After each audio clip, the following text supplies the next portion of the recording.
தனது நிறைவான ஆசிரால் நம்மை நாளும் மகிழச் செய்த இறைவனுக்கு நன்றி சொல்லி, அவர் காட்டிய வழிகளிலிருந்து விலகி நடந்த தருணங்களுக்காக மனம் வருந்தி மன்னிப்பு வேண்டுவோம். இன்றைய வாசகங்கள் இறைவனின் பிள்ளைகள் பெறும் ஆசிரை எடுத்துரைக்கின்றன. இன்றைய முதல் வாசகத்தில் இறைவாக்கினர் எசாயா பிற இன மக்களை இறைவனின் மக்களாக வாழ அழைப்பு விடுக்கின்றார்.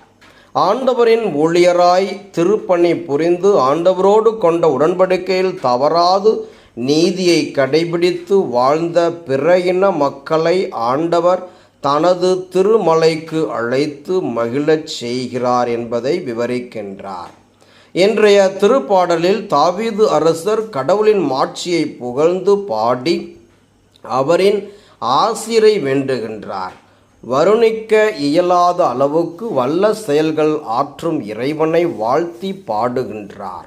நேர்மையோடு மக்களை ஆளும் இறைவனை நினைந்து கடவுளை போற்றி புகழ்கின்றார்.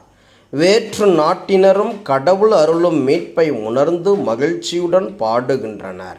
இன்றைய இரண்டாம் வாசகத்தில் பிற இன மக்களுக்கு திருத்தூது பணி செய்ய அழைக்கப்பட்ட திருத்தூதர் பவுல் தான் அழைக்கப்பட்டதன் மேன்மையை உணர்ந்து பெருமிதம் கொள்கின்றார். கீழ்ப்படியாமையால் கடவுளின் இரக்கத்தை இழந்த தன் இனத்து மக்களுக்காக வருந்துகின்றார். அவர்களின் மீட்பினை எதிர்நோக்குகின்றார். ஆனால் பிற இனத்தார் தான் அறிவித்த நற்செய்தியை கேட்டு அதில் நம்பிக்கை கொண்டதால் கடவுள் அவர்களுக்கு வழங்கும் மேலான இரக்கத்தை நினைந்து மகிழ்வு கொள்கின்றார்.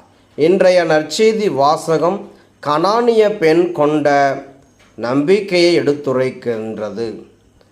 இஸ்ரேல் குலத்தாரின் காணாமற் போன ஆடுகளாய் இருப்போரிடமே தான் அனுப்பப்பட்டதாக சொல்லி இயேசு அந்த பெண்ணின் நம்பிக்கையை சோதித்தாலும் ஒடுக்கப்பட்டோருக்கு உரிமை வாழ்வு வழங்க தான் வந்துள்ளதை நிறைவேற்றும் வண்ணம் அந்த பெண்ணின் மகளை குணமாக்குகின்றார்.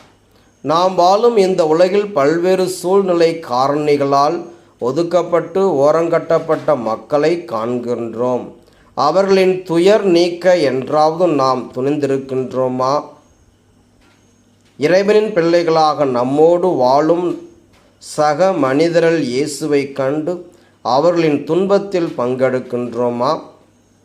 ஒடுக்கப்பட்டோருக்கு உரிமை வாழ்வு வழங்கவே இயேசு சாதாரண மனிதனாக மண்ணுலகம் வந்தார். தான் வந்த நோக்கத்தினை செவ்வனே நிறைவேற்றி நம் பாவங்களுக்காக தன்னையே பாவ கழுவாயாக ஒப்பு கொடுத்து தனது இறையாட்சி